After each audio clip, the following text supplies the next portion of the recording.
मैं बता दूं ये वीडियो सिर्फ एवरेज स्टूडेंट के लिए, टॉपर के लिए नहीं है। तो आप लोग प्लीज टेंशन ना लें। जी डॉक्टर साहब, एफएमजी की टेंशन होने लगी है आपको।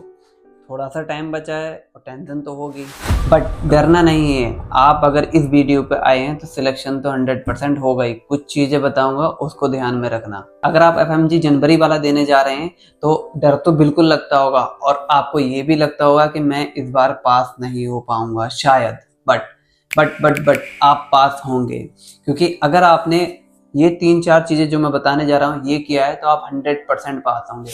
मैं बता दूं ये वीडियो सिर्फ एवरेज स्टूडेंट के लिए, टॉपर के लिए नहीं है। जिनके जीटी में 200 प्लस आ रहे हैं या 180 प्लस आ रहे हैं वो इस वीडियो को ना देखें। उनके लिए ये वीडियो नहीं बनी है। आप जाके पढ़ें।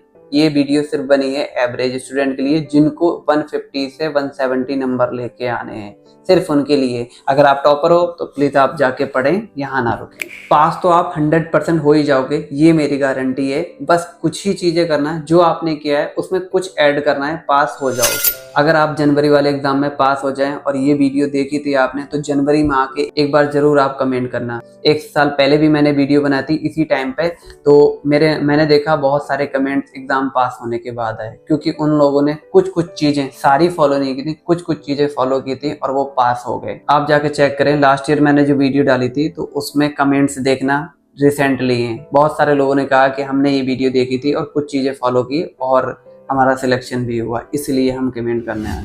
कुछ चीजें मैं बता रहा हूँ, जैसे मेरे साथ क्या हुआ था। मैं एफएमजी एग्जाम में पहले अटेम्प्ट में पास हो गया, बट कभी मैं जीटी में पास नहीं हुआ।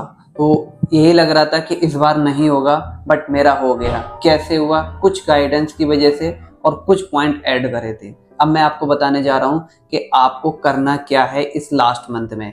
शायद जानते होंगे ये करना है, बट कुछ एक्स्ट्रा बताऊंगा, उससे आपको हेल्प मिलेगी आपके एग्जाम निकलने में। पहली चीज, आपको कोई भी नया टॉपिक, नई वीडियो नहीं देखनी है।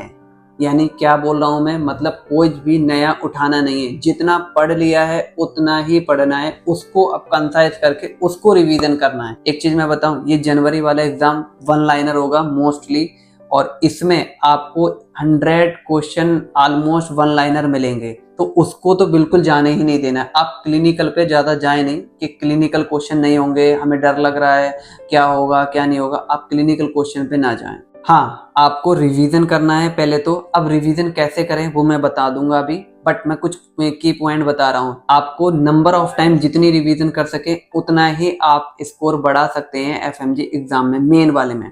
सेकंड चीज, आपको लगभग 10 डेज पे एक जीटी देना है, मिनिमम एक जीटी देना है। और हाँ, जीटी में चाहे आपके नंबर 100 आए, मेरे भी आते थे दिसंबर में, लास्ट में जाके भी मेरे 100 नंबर आए, बट फिर भी मैं एफएमजी एग्जाम में पास हो गया। और मैंने बस यही अंदाजा लगाया है कि जीटी से कोई मतलब नहीं है। जीटी बस ये देता है, अगर पास हो जाएंगे तो कॉन्फिडेंस आता है, आपको अपनी गलती सुधारने का मौका देता है जीटी में। अगर आप सोचो कि मेरे 200 आ रहे हैं या मेरे 100 आ रहे हैं, 200 वाला ये सोचता हूँ मैं पास हो जाऊंगा, उन लोगों को भी मैंने रुक के देखा है। और जो 100 जिसके मार्क्स हैं, 100, 120, 130 आ रहे हैं या 140 आ रहे हैं, उन लोगों को भी मैंने पास होता है। मैं एग्जाम्पल हूँ आपके सामने, मैं कभी जीटी में पास ही नहीं हुआ, मेरे हमेशा 140 से नीचे रहे। इवन जो मैंने क्लास ली थी जहाँ पर ऑफलाइन, वहाँ उसके जीटी में तो मैं पास ही नहीं हुआ। हाँ, स्यूडो कॉन्फिडेंस के लिए मैंने एक बार मैरो का PYQ वाला जीटी दिया था, उसमें मैं पास हुआ था, बस। उसके अलावा कभी मैं पास नहीं हुआ। तो आपको जीटी के मार्क्स से बिल्कुल डरना नहीं है। जीटी बस यही देगा आपकी गलतियां कहाँ कहाँ हो रही हैं, किस किस टॉपिक में हो रही हैं, और कौन कौन सा सब्जेक्ट आपका वीक है। मेन आपका क्या है, कुछ सब्जेक्ट हैं जिन पे आपको अच्छे से पढ़ना है, डेली पढ़ना है। यानी मैं आपको बताऊं, आपके मेन सब्जेक्ट जो हैं, जैसे कि सर्जरी हो गया, ऑप्स गायनी हो गया, पीएसएम हो गया, ये 3 सब्जेक्ट में से एक सब्जेक्ट लगभग 40 से 45 क्वेश्चन जाएगा। मैं बहुत साल से देख रहा हूँ कि इन 3 सब्जेक्ट में से एक सब्जेक्ट बूस्ट करता है। वो कौन सा करा है ये किसी को नहीं मालूम होता। या तो ऑप्स गायनी होगा, या पीएसएम होगा, या सर्जरी होगा। इनमें से ज्यादातर इन 3 सब्जेक्ट में से एक सब्जेक्ट के 40 से 45 क्वेश्चन आ जाएंगे। ज्यादातर पीएसएम या ऑप्स गायनी रहता है, सर्जरी का कभी कभी रहता है, बट ऑप्स गायनी या पीएसएम या सर्जरी, इन तीनों में से लगभग एक सब्जेक्ट 40 से 45 क्वेश्चन आपके करा देगा। छोटे सब्जेक्ट या तो आप बीटीआर से कर लें या फिर चैंटिंग से कर सकते हैं, कोई भी रैपिड मार दें उससे हो जाएगा। बट इसके लॉन्ग सब्जेक्ट जो आप कॉलेज टाइम पे या फिर अभी जो लॉन्ग वीडियो को बिल्कुल ना देखें। मुझे पता है देखते नहीं हो, फिर भी अगर कोई कर रहा है लॉन्ग वीडियो से या फिर मेन नोट से, वो बिल्कुल छोड़ दें। रैपिड या फिर क्या कहते हैं बीटीआर, इसी से ही करना है। ये आखिरी मंथ ही गेम चेंजर है। मतलब अगर इस मंथ में आप पढ़ाई कर लिए तो पास, नहीं किए तो फेल।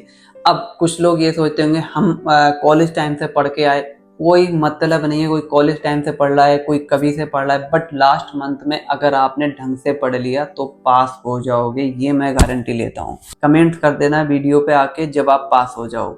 आपको बहुत डर लगता होगा कि पास हो या नहीं हो, आपको करना कुछ नहीं है। मैं आपको बताता हूँ, ये 3 सब्जेक्ट जो हैं ये आपके गेम चेंज कर देंगे। ऑब्सगाइनी, सर्जरी और पीएसएम, ठीक है। इन 3 सब्जेक्ट को जो है आपको अच्छे से करना है। एक बार अगर रिवीजन कर लिया तो इसको मॉर्निंग में 1-1 घंटा डेली देना ही देना है एग्जाम तक। 1-1 घंटा डेली देना है। अगर आप 8 बजे से स्टडी कर रहे हैं तो 8 से 9 आपकी सर्जरी, 9 से 10 पीएसएम, 10 से 11 में ऑब्सगाइनी। क्यों? मुझे मालूम है इनमें से एक सब्जेक्ट बूस्ट करेगा और वो 40 से 45 क्वेश्चन होते हैं। 40 से 45 क्वेश्चन आएंगे, उसमें से इसमें से कौन सा सब्जेक्ट बूस्ट करेगा वो पता नहीं, बट 40 से 45 आएंगे। तो ये 3 तो सिक्योर करके रखो आप। उसके बाद में एक फार्मा, एक माइक्रो बहुत ही स्ट्रेट फॉरवर्ड क्वेश्चन आते हैं, जहां से भी कर लो, किसी से भी करा हुआ होगा आपका, वो आपके क्वेश्चन गलत होने के चांसेस कम है। तो माइक्रो और फार्मा को नाइट टाइम में 2 घंटे आपको डेली देना ही देना है। जैसे कि माइक्रो आपने, अगर आप 12 बजे सो रहे हैं तो 10 से 11 जो है माइक्रो दे दिया और 11 से 12 जो है आपने फार्मा दे दिया। क्योंकि माइक्रो और फार्मा कुछ ही दिन में क्या कहते हैं स्लिप हो जाती है। फार्मा तो स्पेशली कल पढ़ी आज याद नहीं है, बट डेली आप इसको 1 घंटा देंगे। 1 घंटा डेली आप इसको 1 घंटा देंगे तो ये कंप्लीट हो जाएगी और एग्जाम टाइम पे ऐसा लगेगा कल ही पढ़ के आए और क्वेश्चन भी आपके सही चले जाएंगे। मैंने 5 सब्जेक्ट के बारे में ऐसा बताया है आपको कि इन सब्जेक्ट से आप 100+ मार्क्स ले आएंगे। कौन कौन से? सर्जरी, ऑब्सगाइनी और पीएसएम, माइक्रो, फार्मा। ये 5 सब्जेक्ट की तो आपको मास्टरी करनी है। मतलब मास्टरी का मतलब ये नहीं है डीप में जाना है। मास्टरी का मतलब ये है कि आप इनको बार बार पढ़ना है। बाकी सब्जेक्ट का रिवीजन कम हो बट इनका ज़्यादा रिवीजन करना है। बाकी और सब्जेक्ट जो बचे, जैसे कि शॉर्ट सब्जेक्ट तो आप बीटीआर से या जिससे भी आपने कर रखे हैं उससे कर लो। बाकी बचे इंटरमीडिएट है, जैसे एएनटी, ऑप्था, एफएमटी, ये बीच के जो सब्जेक्ट हैं छोटे छोटे, इनको आप रैपिड जिनसे भी आपने पढ़ रखा है उसको ही रिवीजन करना। और अगर आपने क्या कहते हैं कोचिंग इंस्टीट्यूट के नोट्स फॉलो कर रहे हैं उसको कर लें, बट नया कुछ मत पढ़ना। अब आपका टाइम नए सब्जेक्ट का नहीं है, आपका टाइम है जो पढ़ा है उसको रिवीजन करने का। आप डर गए होंगे कि रिवीजन कैसे करूं, कल पढ़ा वो भूल गया मैं, जीटी में इतने काम में, बहुत सारे कंफ्यूजन होंगे। एक ये भी आता होगा इस बार तो सिलेक्शन होगा नहीं, बहुत टेंशन हो रही है मुझे, ये हो रहा है वो हो रहा है, बट आप पास हो जाएंगे। लास्ट टाइम पे हिम्मत रखना। और हाँ, टाइम ड्यूरेशन लगभग 15 से 16 घंटे देना ही देना है आपको। लास्ट टाइम पे आप डरते होंगे कि मेरा सिलेक्शन नहीं होगा, हर एक बच्चे को आता है कि मेरा नहीं होगा, बट कुछ ही है जिनको कॉन्फिडेंस आता है, जिनके 200+ जीटी में आ रहे हैं कि हाँ मैं 150 ले आऊंगा। बट मोस्टली स्टूडेंट को कॉन्फिडेंस नहीं आता होगा, उनको लगेगा कि मैं पास नहीं होऊंगा, अगली बार जून का ही दूंगा। तो आप लोग प्लीज टेंशन ना लें, मुझे भी बहुत टेंशन होती थी, बट अब मैं कह रहा हूँ कि टेंशन ना लें, आप लोग पास हो जाओगे। 15 से 16 घंटे आपको बैठना है, याद करना है चीजें, और अभी टाइम है, इतना कर लोगे आप।